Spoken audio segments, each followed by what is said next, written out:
சிறுதானிய அடைமாவு தோசை வந்து எப்படி இன்னைக்கு காலகட்டத்துல வேகமா செய்யறதுங்கிறத நம்ம வந்து பார்ப்போம். அதனுடைய சத்துக்களையும் பார்ப்போம். அதனுடைய எத்தனை சிறுதானியங்கள் இருக்குங்கிறத சகோதரி சொல்லுவாங்க.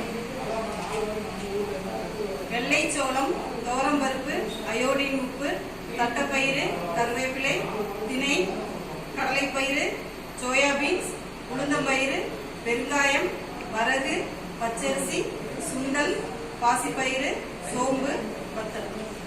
இப்ப இதை வந்து நம்ம என்ன பண்றோம் கேட்டீங்கன்னா, அரை மணி நேரம் ஊற வச்சா போதும். ஆனா நமக்கு தேவைங்கிறது என்ன வேணாலும் நம்ம கலந்துக்கலாம். வெங்காயம் கலந்துக்கலாம், தேங்காய்ச்சல் கலந்துக்கலாம், கருவேப்பிலை கலந்துக்கலாம். ஆனா இப்ப வந்து சாதாரணமா உங்களுக்கு செஞ்சு காட்ட போறேன். ஏற்கனவே அரை மணி நேரம் நான் ஊற வச்சுட்டேன். தேவைன்னா எண்ணெய் ஊத்திக்கங்க, தேவையில்லையா எண்ணெய் வேண்டவே வேண்டாம். ஏன்னா எண்ணெய் வந்து சில பேருக்கு வந்து பிடிக்காது. உப்பு எல்லாமே கலந்துருக்கு. உங்களுக்கு தேவைன்னா உப்பு சேர்த்துக்குங்க.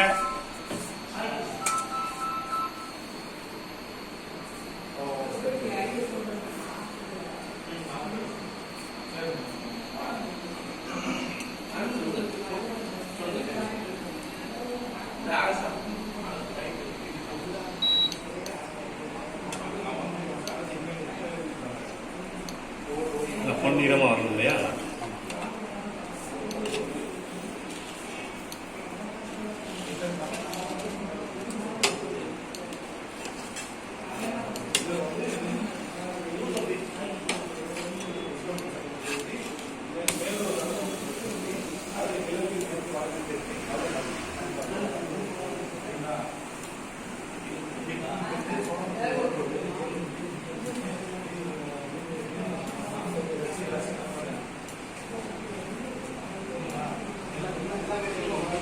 அதிகமா வந்து எண்ணெயெல்லாம் ஊற்றல.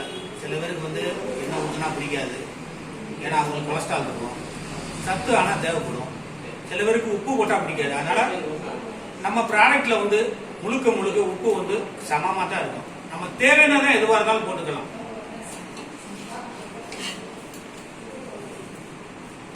இப்ப நம்ம ரமேஷ் சார் இருக்காரு, அவருக்கு தான் எப்படி இருக்குன்னு சாப்பிட்டு பாக்குறதுக்கு நம்ம கொடுக்க போறோம். சுட சுட சாப்பிட்டுறாங்க. கண்டிப்பா சாப்பிடலாம்.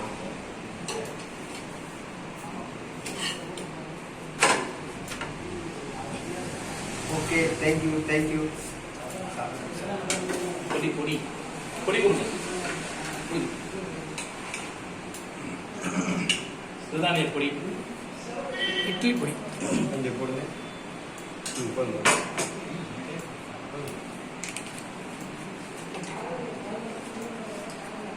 அருமை அருமை, சூப்பராக இருக்கிறது. அருமை, நன்றாக. எப்படி இருக்கு டேஸ்ட்? ஃபீட்பேக் சொல்லுங்க. டேஸ்ட் நல்லா இருக்கு. எல்லாருக்கும் எப்படி என்ன மாதிரி இருக்குன்னு சொல்லுங்க. இன்னைக்கு தான் என்ன செய்யணும். இது வந்து எப்படி இந்த டேஸ்ட் வந்து மக்கள்கிட்ட சொல்றதுன்னு தெரியல. ஆனா அருமையா இருக்கு. இதை சாப்பிட்டு பார்த்தவங்களுக்கு தான் தெரியும். பண்டைய காலத்துல எல்லாருமே வந்து இததான் சாப்பிட்டுருக்காங்க. எந்த நோய் நொடி இல்லாம இருந்திருக்காங்க. அதுதான் முக்கியம். நாமளும் இனிமே சிறுதானியம் வந்து அடை தோசை சாப்பிடுவோம். வந்து சாப்பிட்டு பார்த்தா தான் தெரியும். சரிங்களா? இல்ல என்னென்ன காய்கறிகள் எல்லாம் சேர்த்துக்கலாமா? எல்லாமே சேர்த்துக்கலாம். அவங்களுக்கு பிரியப்பட்டது வெங்காயம், தேங்காய் சில்லு, கருவேப்பிலைக்கு எது வேணாலும் சேர்த்துக்கலாம். மிக்ஸ் பண்ணிக்கலாம். எல்லாம் சேர்த்துக்கலாம். Okay, thank you. அருமையா இருக்கு, அருமையா இருக்கு.